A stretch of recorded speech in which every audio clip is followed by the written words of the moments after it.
Ladies and gentlemen, welcome to the Chef's Meal, where we talk about whatever and never and everything else in between. Did you get your tea? I'm ready. In the unicorn. Unicorn one.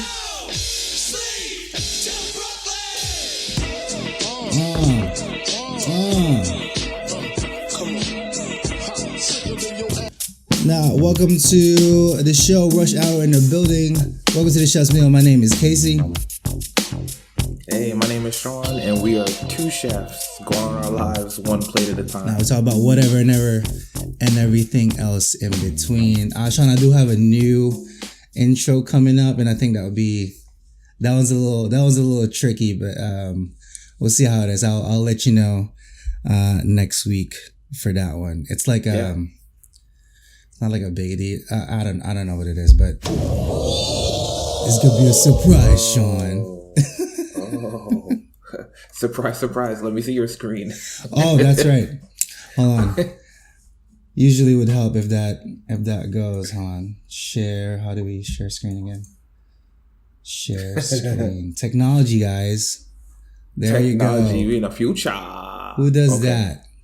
Who does technology nowadays? What is going on? Sean, I got a question for you. Okay. Are you left-handed or right-handed? I am right-handed, except for when I play basketball, and then I favor my left hand. I see. You're the same as. But that's a strategic advantage. As I am. I do the same. I am ambidextrous though. I am like 90% on my left. I am right-handed. I only say that, or rather, which hand do you write with? Your right or your left? With my right. So that means you are more on your left brain. You're activated when you're writing stuff. Did you know that? No, I didn't know that. That's interesting that it would correspond that way.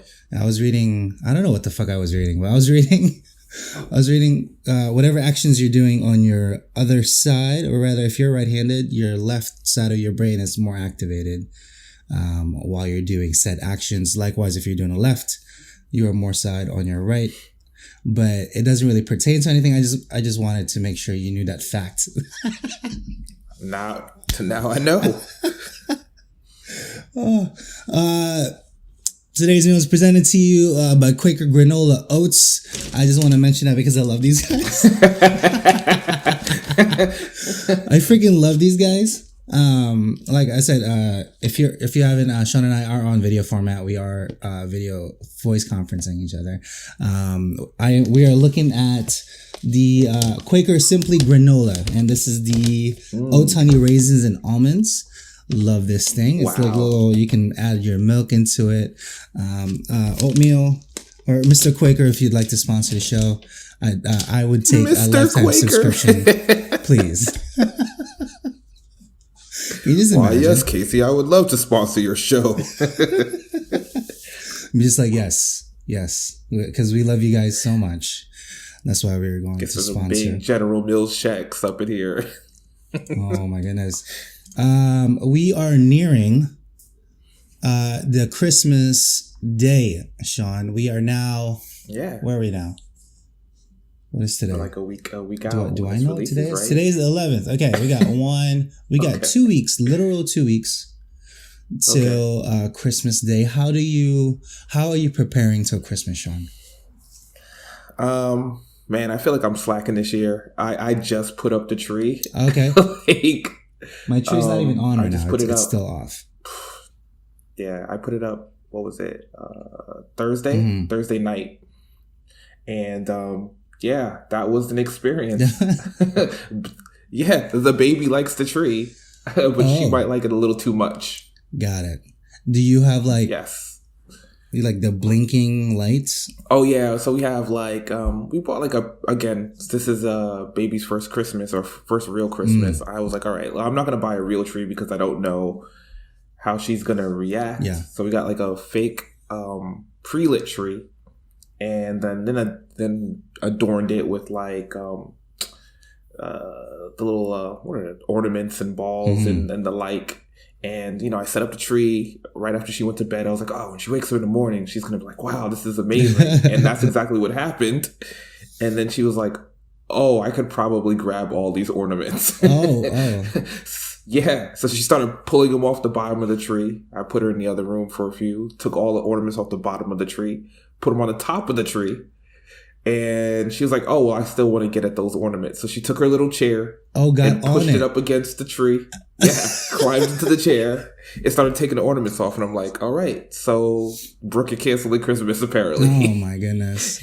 Oh, Brooke. So now I have, a half-naked tree in the other room that I need to move into this room. Are you guys going to put the little divider for the time being? I mean, I think the divider is going to be this door that's closed over here. And literally, we're going to take some pictures in front of it, throw some gifts underneath it, and then call it a year, and then reset for next year with this new game. I guess knowledge. It's okay. A half-naked tree is better than a no tree for Christmas altogether. Mm-hmm. I do want to get into a couple of other things, Sean, being that we are in the Christmas spirit. What favorite foods, or let's say, what's that? What am I trying to say? What are your go-to things that you do yearly with your family during Christmas time? Like, for example, I do a pork every time it's Christmas. Okay. And that's like a yearly thing. This year, it just depends if I can get the stuff in before the 21st. Because as everybody knows, my restaurant is closing on the 21st of December. I don't know how many staff I'll have that day. So I don't want to buy too much. At the same time, I don't know how much time I'll have because we're only open for dinner. And there's a lot of things that is going to be moving around all that together. But what are some of the things that you do with your family for Christmas? I mean, I would say like the Christmas menu isn't dramatically different from the Thanksgiving menu, at least in terms of my family. Uh-huh. I mean, it's a less of an emphasis on the turkey, more emphasis on like Christmas ham. Wait, do you guys still make turkey? It depends. Like, it really depends. I mean, again, like generally, there's a lot of people showing up for the event, just like Thanksgiving. So there's going to be a pretty big spread. Okay. Sometimes it's turkey, more often than not, it's chicken. But again, like Christmas ham is the thing. And then someone makes like a rum cake and it's always fire. Rum cakes are amazing. Sean, I do want to share with you my favorite show right now. And we are going to the good old Netflix. Netflix, if you guys want to sponsor us, amazing. Sponsor to this show is Netflix. Really quickly. These guys, the Great British Baking Show. Love it. I've been watching pretty much all the seasons. Caitlin and I I got her hooked into it. It's just a really fun show. It's just about baking. It taught me a lot about cooking, or rather baking, and all the fun things thereof. But that is, if you guys haven't already watched it on Netflix, it's a really good season. It's a good watch. It's nice and clean. It's a British humor, so it's like way different than our punchlines altogether. But it's kind of fun seeing how that comedy happens on that side, because it's completely different. Are the participants professional cooks, or are they just they are professional amateurs? What?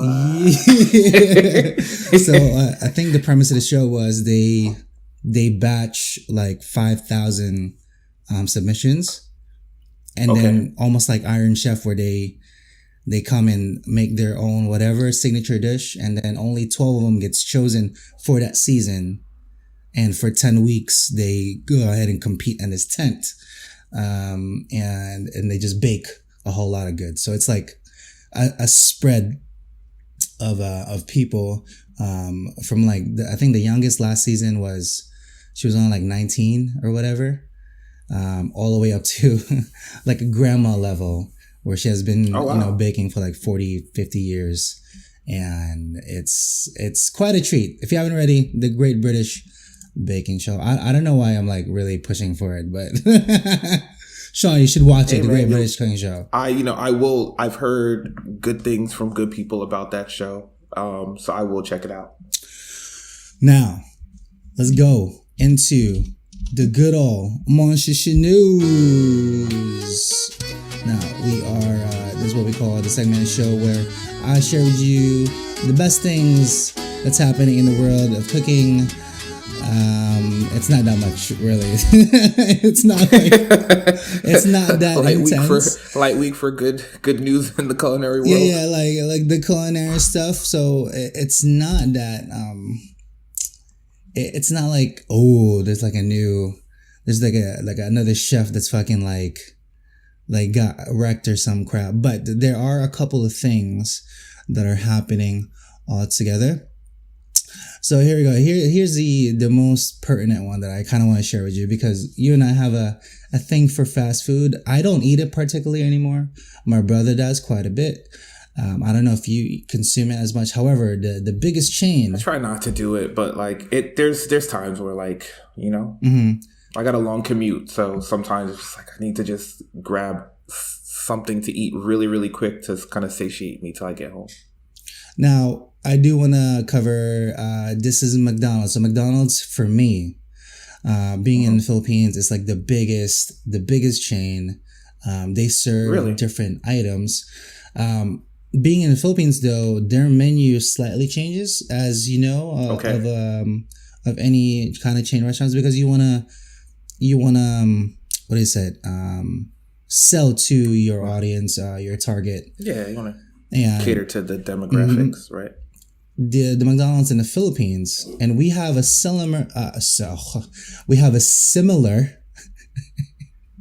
I can't English today. We have a similar chain called Jolibee. Have you heard of this, Sean? I have not heard of Jolibee. Looks pretty dope. Yeah. So you see this meal right now? You see this meal right in front of you? This is like most. Can you scroll back to that? Hold on. They look like. I think it's just like a. Okay. Those people are in love. Check it. So they call it Chicken Joy. This is like a fried chicken. Burger steak. Fried chicken. Literally a piece of burger with gravy on it. With rice and spaghetti and the pancake with caramel and... That's rice. Wait, what is that? That's rice. No. In the front. It looked like that. It looks like, all right, so that's mushroom. I thought it was a banana. This is mushrooms. Okay. A burger steak was smothered with mushrooms, like a gravy. Salisbury steak. Yeah. Like a... Okay. Was it like a chicken fried steak, kind of? How much is... Okay, I could probably look this up, but off the top of your head, 100 pesos? 150 Filipino? Yeah, pesos. You know how much that translates to? Hold on, let's look it up. All right, dollars. My guess is like $3 to pesos. It's probably not. Philippines. Oh yeah, I was right. Okay, 50 pesos is $1, so $3. That's not bad. Sean, you can feed a fucking army for $1 even, or $3. $3, and this is what you get. That's not okay. No shade to Jollibee, but that looks like a pretty fair value. What the hell is this Yum Burger? It's been so long since I've been to like a Jollibee. Remember the what you call it, the lumpia Shanghai kind of thing that we were talking about? This is 50 pesos, which is $1. This is the whole meal that you get. The reason I bring that up is because McDonald's needs to advertise like Jollibee. Again, those people, Jollibee, they look in love. He's like, listen, I'm Filipino. The young lady has like the burger is. In her hand, and the guy's got his like head over her shoulder, and he's like looking lovingly at her. He's like, "Look what I provided to you." Yeah, Filipinos don't. I love you. You love me. This is something that is else. Love. Look at that. This is going. I don't know what it is. Langhap sarap. So that translates to beefy goodness. Look, that picture is goodness. That guy is in love, man. That guy is in love. Now, there are a couple stores here in the States. So right now, there's one in, I think there's one, I want to say that one is in downtown. Yes, in Manhattan. Yeah, right there. Right by, let's see if I can zoom in. That is definitely Where the hell is 8th Ave and... Can I zoom in? Can we zoom in? Can we... Where are we at? It's right on. Wow. Oh, it's right down Midtown. In the heart of Midtown. Yeah. 40th and 8th. 40th and 8th. Whenever we do a podcast meetup, we're going to Jollibee. Yeah. I did not know there's one. Well, yeah. I didn't know that either. Yeah, I thought there was, because I've always known the one in Jersey City.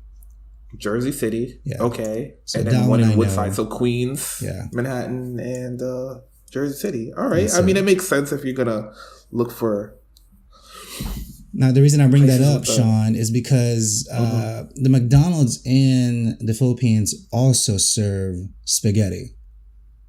Okay. As their main side. So one of these will be like replaced with spaghetti being in the Philippines. I don't know what it is about spaghetti and our affinity to it. That's like, it brings us joy eating spaghetti. I don't know. Nani? And it's just... The Philippines were...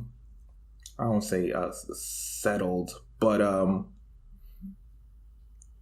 the Spanish took the Philippines, if I'm not mistaken. So that's interesting. So the spaghetti is not really Spanish, nor right. That's what I was like. Well, did the Italians take the Philippines? I think that's a pure American thing. I think when it came over. Okay. So this is not a legacy thing. Not a legacy thing. The one that's more common to the war is also on Jollibee or in McDonald's. You would get what we call a Spam sandwich. So it goes on the excuse me.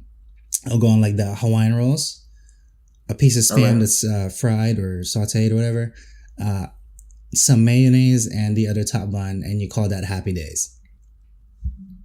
That sounds better than a Happy Meal. Yeah. They're like, hey, we got you covered for the week. Yeah. Happy Days. What are some of your favorite? Do you consume McDonald's? You still remember McDonald's? Yeah. From time to time, not as much as I did when I was younger. But yeah, if I'm going to McDonald's right now, trying to think, what would I get?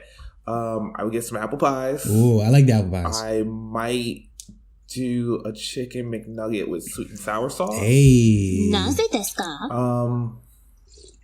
Maybe a chicken sandwich. I mean, again, there's something about the way that they cook and process their burgers, which it seems that they use like onion oil that just doesn't. Yeah. They looks like they have like, what is that? Like rack microwaves? Yeah, so that's what I'm saying. Like, does this not like piss you off? This pisses me off.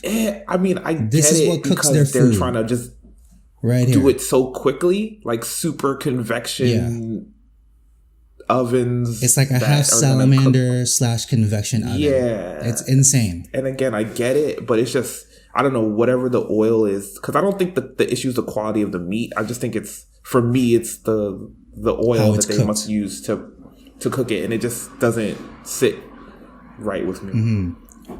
So usually, like, again, if I'm getting a burger from McDonald's, it is like I just need to put something in my body. But if I were going to McDonald's, I'd probably get like a chicken sandwich or chicken nuggets and it's been some fries. I want to say about 8 years since I had a McDonald's. Yeah, about 8 years. And it was with my brother at the mall that we're currently in, downstairs, and we had the fucking the breakfast one, the one that has like, it's like half pancake. Oh yeah. I forget what it's called, but that thing, and it was delicious. But literally within 20 minutes, my body was just like, nope, bad idea. Like, nope. Yeah. Because I don't consume fast food at all, except for maybe the occasional Chick-fil-A. Their chicken sandwich is pretty organic, or the chicken sandwich from Wendy's, which is the best in the game in my opinion. But also shout out to Wendy's if you want to sponsor us. Send out some chicken sandwiches to Sean and I. We would greatly appreciate it. Also the number 6 spicy.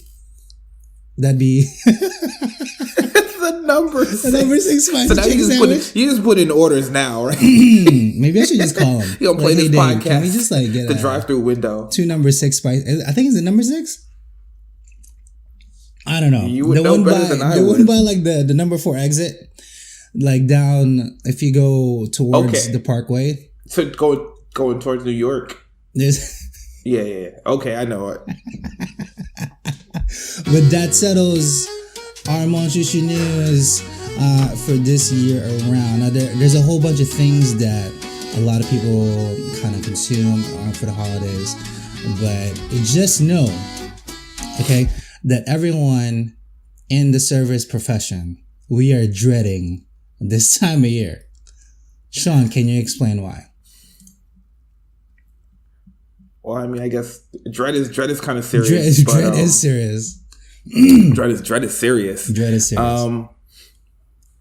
But yeah, I mean, it's just significantly busier, and to kind of just like, I mean, you think about it, like when you're going to like the mall or just shopping in general, right? Like everything's at capacity. You're trying to pull up to the mall to buy your family or friends gifts, and the parking lot is full, right?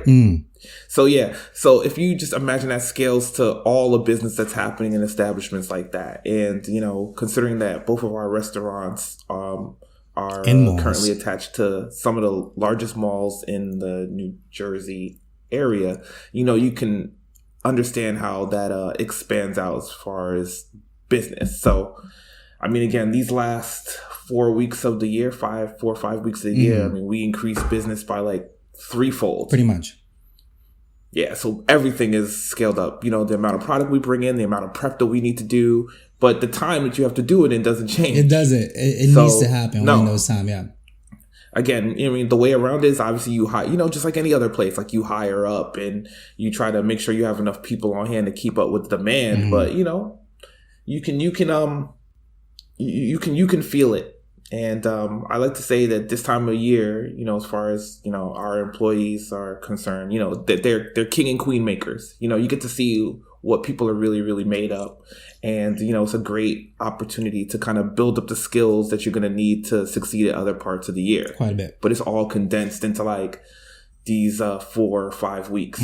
So I tell all my guys, all the ladies that I work with, it's like, yeah, thank you for your effort. It's really appreciated. If you need anything, let us know. When you go home, get your rest. Yeah. Because, unfortunately, you got to do it again. Yeah. You got to do it again. And, sure enough, Christmas comes, New Year's comes, and then things kind of level off for a little while. But this is the time where you got to bring it. It's kind of like our playoffs. Yeah. I was kind of sharing with another podcaster a couple weeks back. Excuse me. That our numbers, particularly on Christmas Eve, Christmas Day, are the highest, at least for our company. This is what we call this is our like Sunday night football. This is like the game. This is like the finals. This is what we've all been working for, because the Christmas sales, just to give in comparison, let's say a typical Saturday, all in total, this will kind of go over everyone's heads if you don't know how much business or any kind of P&L talk. However, we make $15,000 to $17,000 in sales at the restaurant average on Saturday. On Christmas Day, no matter what day it falls in, I know my restaurant last year, we did $27,000 for that day, just the day. Christmas Eve, just about 22,000. So in comparison, that's like my whole week within 2 days worth, and all my cooks are bleeding and crying inside. That's what they are. That's literally, it's nonstop this into their ear from me. I need this like today. Let's go. What's going on? And it's not, I don't condone being mean. I don't condone yelling at all. However, for that one day, I turned into Chef Ramsay ever so slightly. But I'm not a dick about it. Just know that it's busy and we need to get these people their food and at a great quality. And that's why I'm kind of shouting. Sorta. I'm not that guy. Kinda. Kinda, sorta, maybe. Sometimes. Kinda. Now, Sean, I do want to share one more thing. Sure. Oh. I just Is that some flow right in T-Pain? Christmas comes early. Okay. Christmas comes early. I do want to share one thing. So as you know, I'm battling this one ticket, right? About merging over. I still have to go to court again, it's been moved 3 times now. Hopefully, because I called my lawyer. So here's what's happening, right? But first, they're trying to catch me. Sorry. Okay. But they're not gonna get me. Okay, that's what it is. All together. What's happened was, so I got a ticket. I was supposed to go in December 2nd. Okay, that was like 2 weeks ago. Last week. I can't do it. That was last week. The information from the court or from the state troopers still hasn't come through. So they rescheduled for December, I think December 9th, which is this week. Called again. They still don't have information. I'm like, hey, what's going on? Like, I would like to get this settled. Now it's been moved one more time, and they're still trying to catch me, Sean. But we did call, and there's still no information. Like, I don't know what's happening. It's just. It feels like they should just throw the case out. I think they should right. There should be like a statute of limitations or some shit. Right. Officer didn't file the paperwork. You've made reasonable requests. You're doing everything that you need to do. Like, I have to reschedule 3 times now. So now it falls in December 23rd, Monday. Come on, man. Like Christmas week is like no one wants to be there. Like, seriously? The trooper's not going to be there. The judge is going to be half packed and ready to go wherever they're going. And you don't want to be there. It's probably hi, how you guys doing? Okay, cool. Bye. You guys are good. But they're trying to catch me, Sean. However, are you ready for... Is it going? It's going. It's going for Sean. Tech. Sean's Tech Tuesday. Hey. Sean's Tech Tuesday. Now, Sean's Tech Tuesday. Sean, let's get into the Tech Tuesday. Let's make it proper. Okay. Hey. Bring us right in, Sean. Tech Tuesday, what you got for us? Tech Tuesday. Before the show, you said you wanted to talk about the state of play, so I'll let you follow up with that. Okay. But what I will talk about really, really quickly is another important video game anniversary. Oh, so let's look it up. We are at yes. Which video game? So this month, December 2019 makes 25 years of the PlayStation brand. Oh, wow. It is 25 years now, isn't it? I know. I feel so old. Yeah, December 3rd, 1994. Oh, my goodness. 25 years ago. 25 years ago.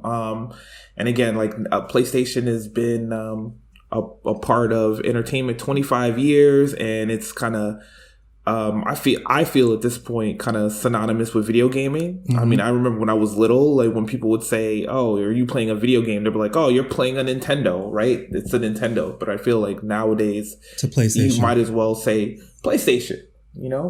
I think they have the most sold units, right?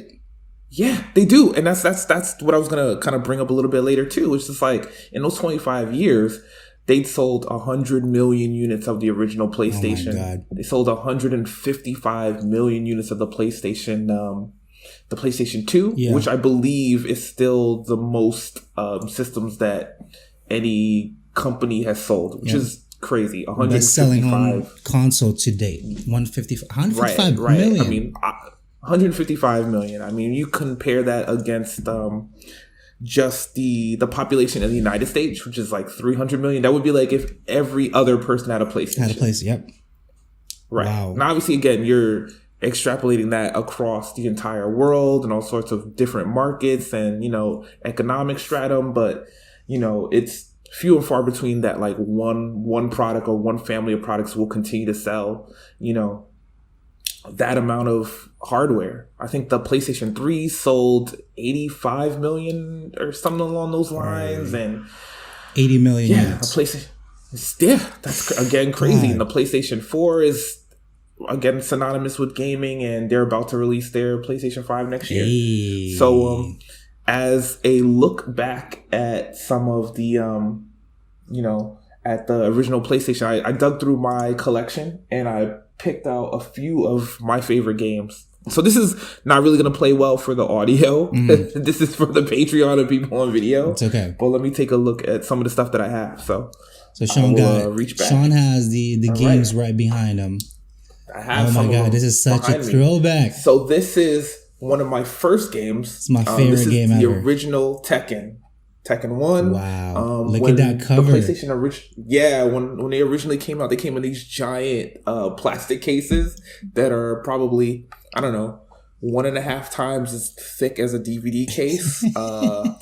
They had a significant design flaw, which I will show you, in so much that the tabs snap off. My God. So that irks me it's cool. so I'm sure, I'm sure when they were designing them, they probably were like, well, this will stand out on a shelf, but not hold up over time. Sean's about to break it right now, watch. Yeah, it's already broken. I've broken a plethora of those. Okay. Alrighty, so I'm gonna run through some other ones that I have here.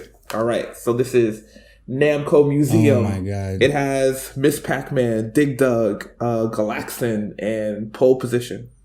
Wow. Alright, what do we have here? Street Fighter Alpha 3. This is one of my favorite games of all time. Alrighty.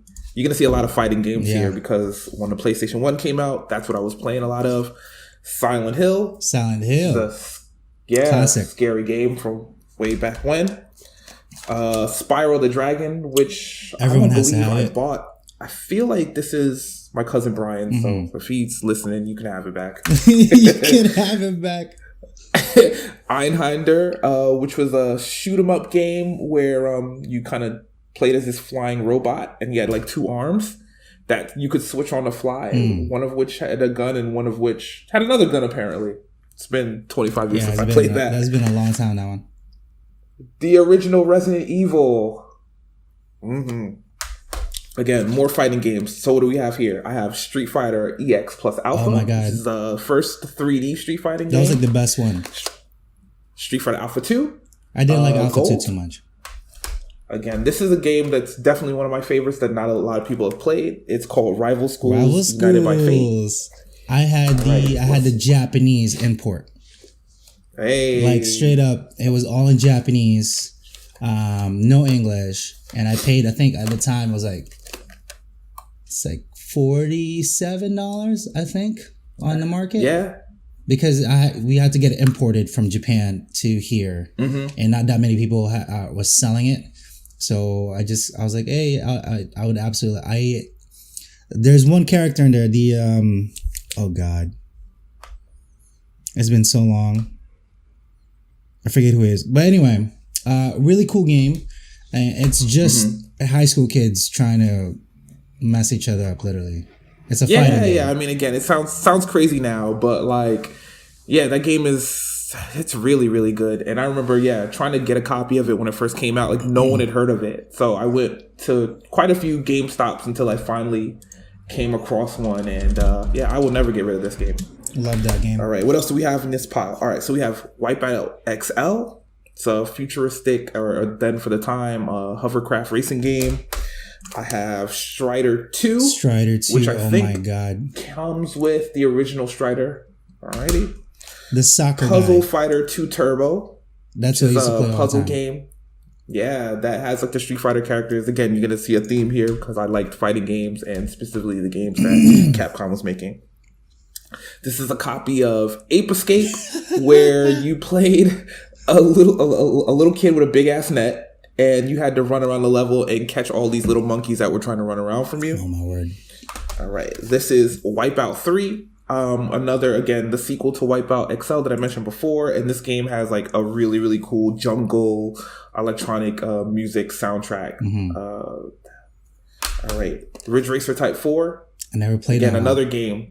This is this one right here is a classic. Really good graphics for the time and a really smooth Japanese acid jazz soundtrack. Like, they were really trying some things at this point. Because they were trying to compete with Gran Turismo. pretty much. Yeah. Oh, yeah. Well, trust me. We're getting there. We're getting there. Sorry.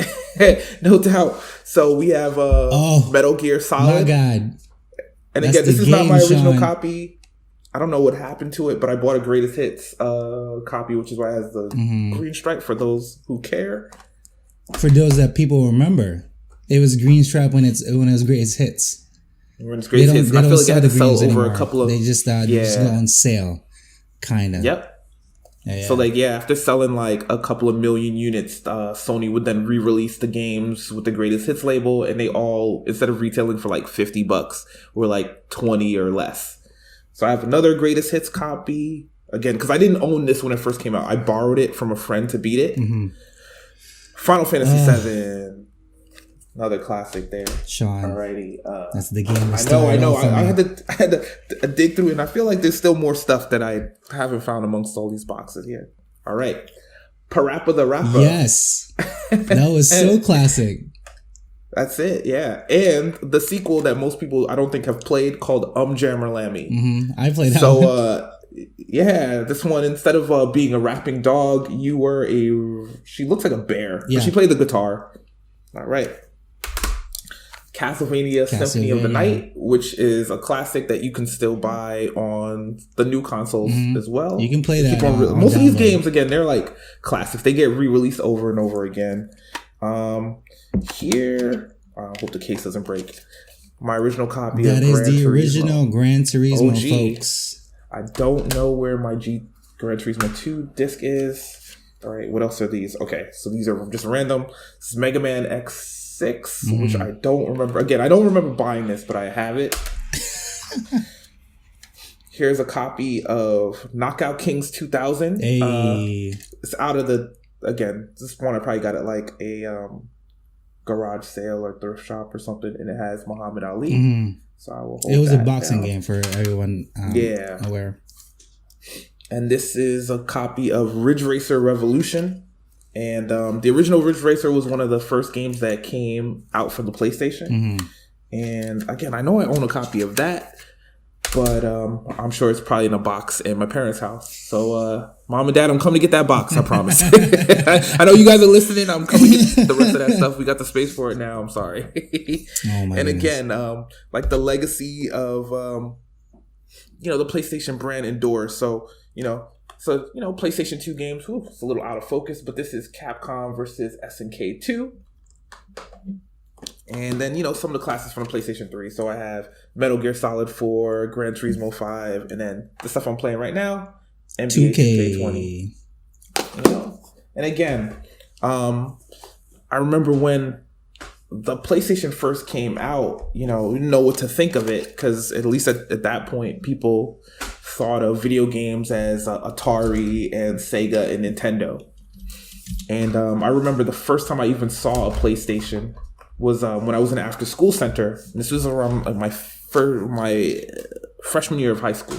I went into after school center, and one of the older kids there, his name was Greg, he had a PlayStation and he was playing NBA in the Zone. And this at the time was like the first 3D game I ever saw. And immediately I was like, what is that? Wow. Where did it come from? How do I get one? Yeah. He was like, yeah, man, it came out in Japan. I got one. I think they come out in the States. And I was like, this is what I need. This is what I need. So at that point in time, my parents were still rewarding me with video games for good report cards and whatnot. And I made sure to my grades were perfect so that,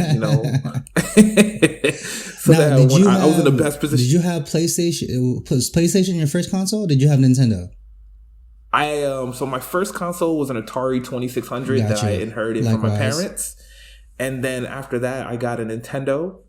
Super. And then a Game Boy? No. Original. Yeah. Then I got a Game Boy. Then I got a Genesis. And then after the Genesis, I used to borrow my cousin Brian's Super Nintendo from time to time. And then after that, I got a PlayStation. And then things kind of progressed from there. You didn't get the Dreamcast? I did. I got the Dreamcast after. Yeah, I got the Dreamcast and I got an N64.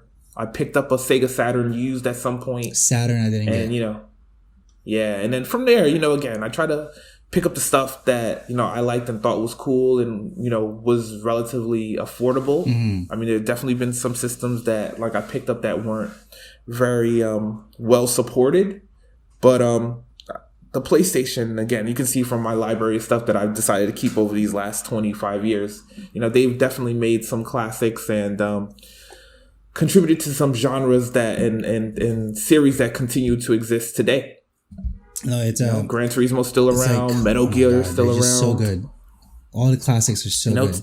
I'm surprised he didn't have Crash Bandicoot. I'd see again. There's like a. I'm pretty sure he did. I know that I do, and then also some of my collection is like when they were re-releasing these games on PlayStation 3 digitally. You got them digital. I was picking up. Yeah, I was getting some of them digital. So there's a bunch of games that I know that I have access to that are again either on the PlayStation Network or are sitting in a box in my parents' house that I promise I will pick up. Got it. I promise. My first games were Crash Bandicoot Original and Parappa the Rapper. Those were the first two that I got. And then my mother also bought Spyro Original. Those are the first three games that I got. And I'm like, fighting games? And then Tekken just blew my brains out of proportion. And I loved it. Like Tekken's like my favorite game for PlayStation all time. Love Tekken. Especially Tekken 2. Yeah, I got the Tekken 1. And again, at that point in time, like video games, like really, I mean, if you could save to the cartridge, but most of the games that I got are fighting games. So even if you didn't save, it didn't really matter. But I remember the first time I got Resident Evil, I was like, okay. You need memory cards, homie. How do I turn off the system? I turn it back on. I'm like, what happened to everything that I just did? So, and I kind of like blown my my video game allowance, or at least as far as getting good grades allowance on the system in the game. So, to like beg my dad, I'm like, Dad, but really? He's like, but I just spent $300. I'm like, yeah, but he's like, well, all right, you got some chores to do. We'll go get you a memory card and we'll pick one up. And again, the legacy of the PlayStation brand is definitely a success. And again, it continues in, the physical hardware like the PlayStation 4 and 5 to be released, and in the software like PlayStation Now, which again, you can play the library of PlayStation stuff on a Mac or a PC, as long as you got a controller and a decent internet connection. So that's all you need now. It's been 25 years of PlayStation. I am looking forward to the next 25. Again, Mom and Dad, I will come get that box. Because I know you're listening, just like Sean, come get these games. I promise. I think the only game that I have on hand is a copy of Fallout 3, like physical copies.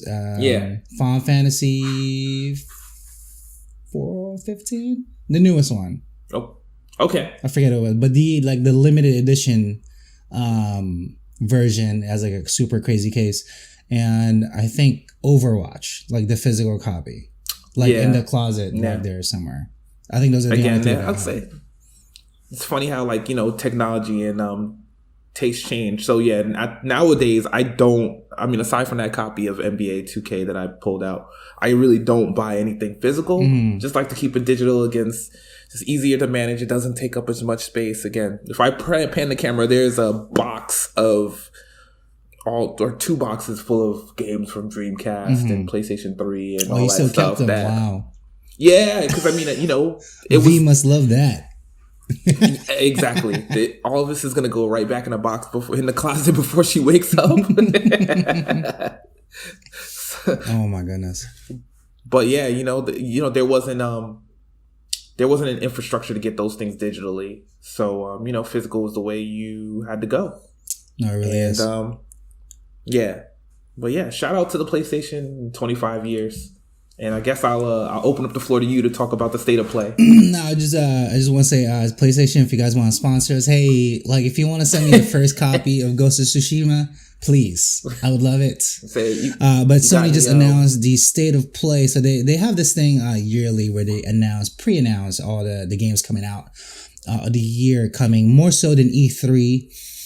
This is like the updated version. Now, I don't want to watch any of these really, nor do I want to play them. However, As you can see it on the screen right now, the only ones that are of note is Kingdom Hearts, pretty much. Rewind.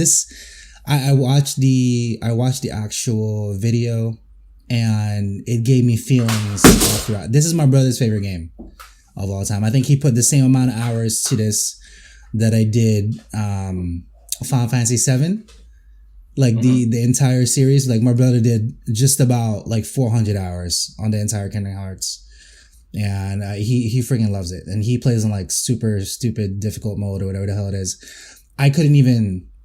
Well, I didn't play it as much, so I couldn't get the grasp of the control. So it's an insane game altogether. Another one that's of note, they're remaking one of the best Resident Evils, Resident Evil 3. And again, that's one of the games that came out for the original PlayStation probably 20 years ago at this point. And again, the legacy of that stuff continues. Like, you know, just like you, I don't know if you're a music fan and you like the Beatles and they've remastered the game, you know, or remastered the music, like, you know, right, with the technology afforded to game developers, they can go back and look at some classic games and kind of bring them forward with technology and sound and graphics improvements, storytelling improvements. Crazy improvements. These people were blocks back in PS1. That's what I'm saying. Like there was no definition whatsoever.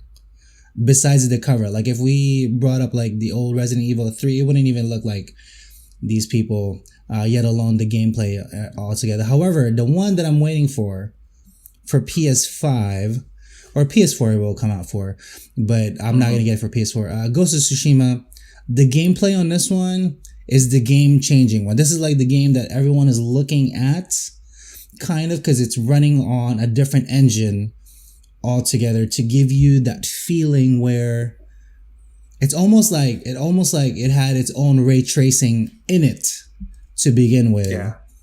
Before you actually turn it on PC, like on my PC, has ray tracing because of the graphics card that I have.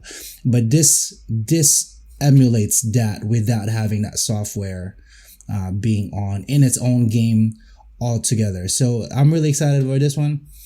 So that is the state of play. Nothing too crazy, but I did just want to touch up on that altogether. Now, Sean, as we're closing out rather, not butting out. What the hell am I talking about?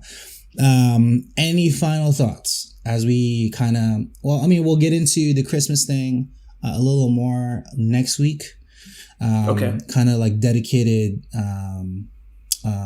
What you call that, recipes and things and how we go about it. However, any other things you wanna say to everybody besides that you love them? Oh yeah. I mean, again, if you're out there still shopping for gifts, you know, give yourself a little bit of time, give yourself a little bit of patience.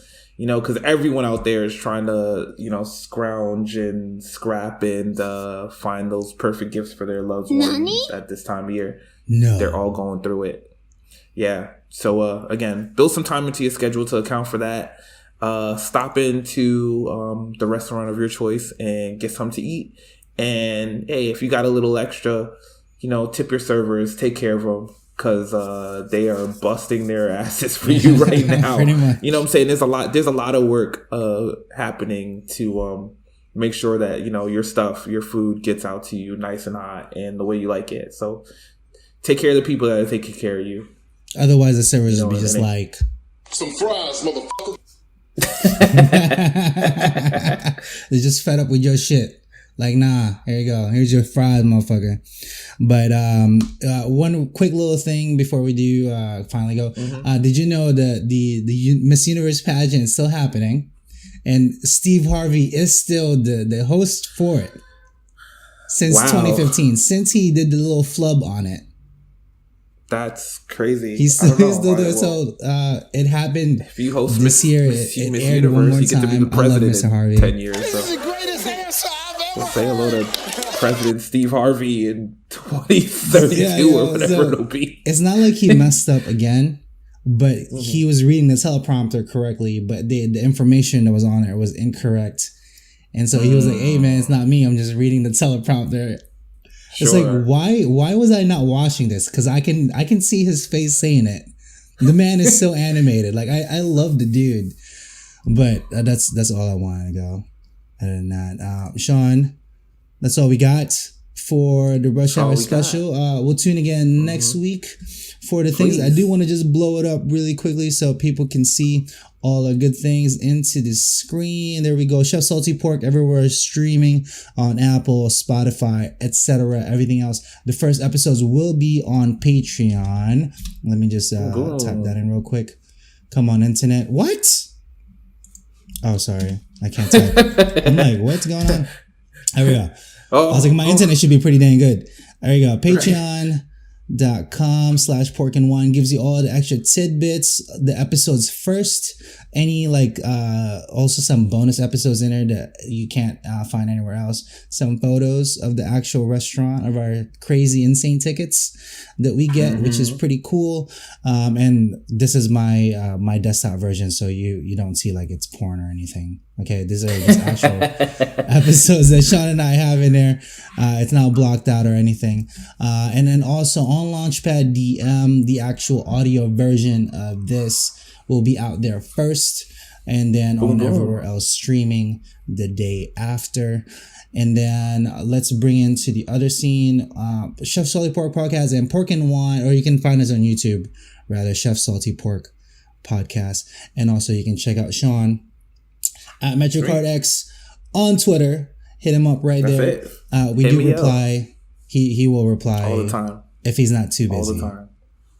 Okay, just don't harass him like, hey chef, can we just how do you cook a chicken? And it's like 12 noon. Yeah, Just I had to know explain that's to lunch someone service. the other day how to cook rice in a pot. Like they were just like, you can cook rice in the oven, and I was like, yeah, we do it all the time. Wait, who said that? And I'd have to look through my Twitter mentions, but someone did hit me up and was like, that you can't cook rice in it. And I was like, we do it all the time. Of course you do. Right. And I broke down the technique that you explained to me. Yeah. Should we go through the rice technique? Yeah, you know what? Let's do it. Let's do it right now. Okay. Chef Casey, how are you cooking a pan of rice in the oven? So in the restaurant, jasmine rice. Let's see if I can do this as succinct as possible. Okay. Okay. You take a container like this cup. Doesn't matter what it is. Boom. Okay. All right. Take 1 cup of rice, fill it to the brim, leveled. Alrighty. You're gonna dump that into your container. You're going to take 1 cup of the same exact thing of water, dump it into the container. And then you're going to take 1 more of this, again, of water, dump it into the container. Okay. That is your mix. It's a 2-to-1 mix. All right. 2 water to 1 rice. You either put that in the pot, you just let it do its thing at the lowest setting, let it blip away. It'll take like 20 minutes or so with the cover on. However, at the restaurant, it is slightly different. You don't want the water content to go too much because it will turn mushy. So the way we cook it at the restaurant, it doesn't matter how big of a pan it is. So let's say the same exact thing. You can take 1 container of rice, level. Okay. Dump it out. That's your rice, or into your pan. You're going to take another thing of water, filled 1, and then a half of the same container of water into the pan. So the more rice that you put in, the less water that you need, because we are going to cover it with saran wrap, which is plastic, and foil. So it's just encompassed into that container. Now that container, usually we do a lot at the restaurant. Actually, it's like 4 or 5 quarts at a time of rice. I don't want to get into the actual measurements, but that's a lot of rice. It's a lot of rice. Okay. I mean, but we got to sell a lot of rice.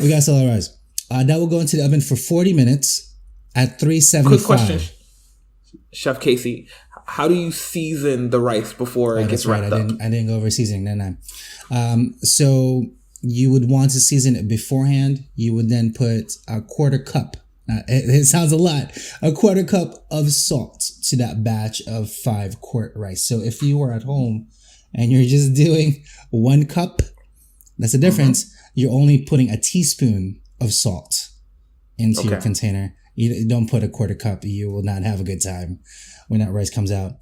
And then just like a quick sprit of olive oil to give it just enough consistency so you can like move it around. That's all we do.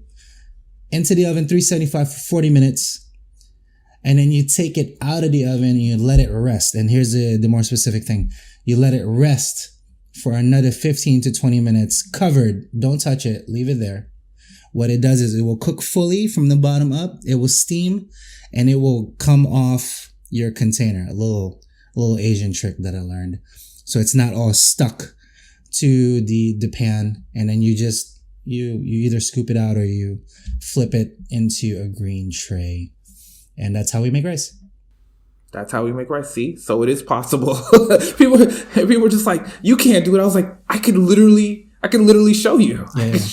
Maybe I should make a video. I'll make a video. I'll put it onto that was the thing. It was like I was at work and we didn't need rice at the time. So I was like, all right, I'm not going to do this right now, but I'm going to go through the steps. And pretty much exactly everything that you mentioned there, and I took some pictures just to kind of show. It's like, no, yeah, it can totally be done because, we would have burners full of pots of rice trying to keep up with the demand. So, again, for the amount of stuff that we're trying to cook and how quickly we're trying to do it, it's easier to do it in pans and put them inside our rack convection oven.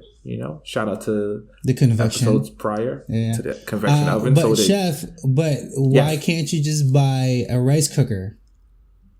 Look, I'm not going to say we do in the restaurant I'm in right now. We do have rice cookers, but personally, or rather professionally, to keep up with the demand, and it's just easier to do pans of rice in the oven. They don't even go down. Yes, I think the most they can do is 20 cup rice cookers, like the biggest ones. That's not enough. Mm-hmm. Yeah, I mean, it's enough maybe to start the day if you don't have anything. But generally, even then, when we use it, we'll do one batch inside the rice cooker and 3 batches in the oven just to get ahead of it. And again, it's they're harder to clean and it's more expensive. It's more expensive. It's like it's $1,000 to get the professional rice cooker, the big one for the industrial. For the kitchen, for the industrial kitchen, and it's either $1,000 or a $15 half hotel pan that you fill with rice and just know how to cook it into the oven, and you can do 5 or 6 of those at a time. Again, instead they're of prone the to batch. the rice cookers, even the best ones, they're still prone to break. And again, it's the ones we use are not big standalone ones, they were portable ones, so they could be moved around and stored. So inevitably they get wet, they break, the knobs come off, and then you're replacing it. Or your cooks just hit it because they hate you. Right? It happens. Right? It happens. They fall off things. And again, I think it's better, it's good to have those tools as backups, but it's also good to build the skills in your cooks and in yourself. And again, I will always be thankful to Chef Casey over there for schooling me on how to make that rice. Hey, it's the first thing I learned how to make. I try to show Rosie how to do it that way, and he hates it. He doesn't like it to sit it to let it sit. He's like, you gotta take it out now. I was like, no, Rosie, I promise you, just. It will cook. Just let it go. He's like, I'm like, all right, you know what? It's okay. Just right. He actually makes the same consistency. Yeah, his rice is really good. His rice is good. He does it. So he's got his process. Yeah. It's no matter how you do it, as long as we get to the same end product, I'm okay with it. However, his waste is a little too much. That's why I get mad at him. Sure. Because there's so much rice on the bottom of the pan. I'm like, Rosie, look at that. Yeah, what are we doing? And then I show him how I do it, and he's like, "Oh, that's good." I'm like, "Yeah, this right. Trying to get you to do this so we don't waste so much rice." You won't waste too much rice. Your dishwashers won't hate you because they're trying to scrape. Talk about dishwashers. My dishwasher called out twice. Oh boy! Yeah, so they had a fun day yesterday and the day before. Boy. It was just yeah. But anyway, that's a different story altogether. Okay, we'll just I'll deal with that when I get to the questions restaurant. About that one. Some questions that won't make the podcast for that scenario. we will do another special where we just talk about employees. Also, shout out to Terry for breaking my rice cooker 3 times. Do you remember Terry? Oh yeah, Yeah, man. he's the one that fucking broke the rice cooker 3 times, bro. I'm like, Terry, this is $3,000 worth of equipment that you just broke because he couldn't lift the thing over, like the big pot over the rice. He would always drop it in front so it would hit the front element and it would just knock it off. And I'm like, Terry, like, yo, like I'm gonna stab you one of these days. Like I have to buy 3, and then after that I'm like, nope, we're not buying anymore. We're sticking the pans. That is it. I don't care. That was a different time with kitchen. It was like maybe 5-6 years ago now. But yeah, hasn't been with us for a minute. that's all we got. Don't want to keep you too long, Sean. Sure. From us. All right. Peace out, internet.